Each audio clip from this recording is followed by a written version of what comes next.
Picture this. You crack open a leathery crown, and inside, hundreds of ruby-red jewels glisten back at you. No, this isn't a treasure chest from an ancient myth. This is the pomegranate, a fruit so extraordinary that civilizations have revered it for over 5,000 years.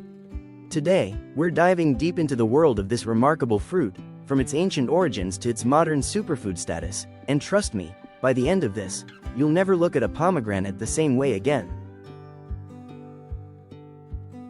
Let's travel back in time.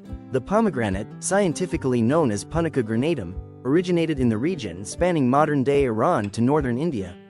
But here's where it gets fascinating. This fruit doesn't just have a history, it has a mythology. In ancient Persia, pomegranates were symbols of fertility and abundance. The Persians believed that Eve didn't eat an apple in the Garden of Eden, she ate a pomegranate. Greek mythology tells us that Persephone ate 6 pomegranate seeds in the underworld, binding her to return there for 6 months each year, thus creating winter. The ancient Egyptians buried their dead with pomegranates, believing they would provide eternal life. King Solomon mentioned pomegranates in his songs. They adorned the columns of Solomon's temple. And here's a detail that might surprise you: the design of royal crowns? Many historians believe they were inspired by the pomegranate's distinctive crown-like calyx. This wasn't just food, this was sacred. Fast forward to today, and science has caught up with ancient wisdom. Let's crack open what makes pomegranates so special. First, those jewel-like seeds, called arils, are nutritional powerhouses. Each fruit contains hundreds of them, packed with vitamin C, vitamin K, folate, and potassium. But here's what really makes scientists excited: antioxidants. Pomegranates contain punicalagins and punicic acid, compounds with antioxidant activity that's 3 times higher than red wine or green tea. These aren't just fancy words. Research suggests these compounds may help reduce inflammation, lower blood pressure, and even protect against certain chronic diseases. Studies have shown promising results for heart health. Some research indicates that pomegranate juice might help reduce arterial plaque and improve blood flow. Other studies have explored its potential effects on memory, exercise performance, and even its anti-cancer properties, though more research is always needed. But let's be real for a moment. A pomegranate isn't a magic cure-all. It's simply a remarkably nutritious fruit that, as part of a balanced diet, can contribute to overall health. No fruit, no matter how super, can replace a healthy lifestyle. Now, let's talk about the experience of eating a pomegranate, because frankly, it can be intimidating. That thick rind, those hundreds of seeds, the potential for staining everything in sight with that deep crimson juice. But here's a secret: there's an elegant way to do this. Score the pomegranate into quarters, but don't cut all the way through.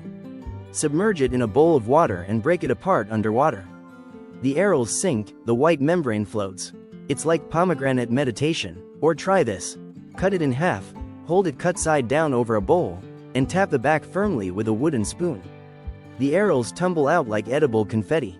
Once you have those glistening arils, the culinary world opens up. Scatter them over yogurt, where they burst with tartness against creamy sweetness. Toss them in salads for texture and color that makes every bite an event. Reduce the juice into molasses, and you've got pomegranate molasses, a Middle Eastern staple that adds tangy depth to everything from roasted vegetables to cocktails. In Persian cuisine, pomegranate appears in fesenjan, a luxurious stew of chicken or duck in walnut and pomegranate sauce. In Turkish cooking, it garnishes meze platters. In modern gastronomy, chefs use it as both jewel and flavor bomb. Here's something beautiful about pomegranates: they thrive in challenging conditions. They love hot, dry climates and actually prefer less water as they mature. It's as if hardship makes them sweeter, more concentrated, more themselves. Today, major producers include India, Iran, and surprisingly, California, where the San Joaquin Valley has become pomegranate central for North America. The season typically runs from September through January in the Northern Hemisphere. When choosing a pomegranate, forget the color. A ripe pomegranate might be deep red or pale pink, depending on the variety. Instead, look for weight. A good pomegranate should feel heavy for its size, meaning it's full of juice. The skin should be firm but give slightly to pressure, like a perfectly ripe peach. Listen for a metallic sound when you tap it. That's the sound of those arils packed tightly inside. And here's a pro tip. Those that are slightly square, showing their seeds pressing against the skin? Those are often the most ripe and flavorful. So here we are, 5 minutes later, and the pomegranate has revealed itself not just as a fruit, but as a thread woven through human civilization. From ancient temples to modern laboratories, from mythology to medicine, from royal crowns to breakfast bowls. Next time you hold a pomegranate, remember, you're holding something that Cleopatra might have eaten, that inspired poets and kings, that still manages to surprise scientists today with its remarkable properties. It's not just a fruit, it's history you can taste, it's art you can eat, it's a reminder that sometimes the best things require a little effort to crack open. Now, if you'll excuse me, I have some arrows calling my name.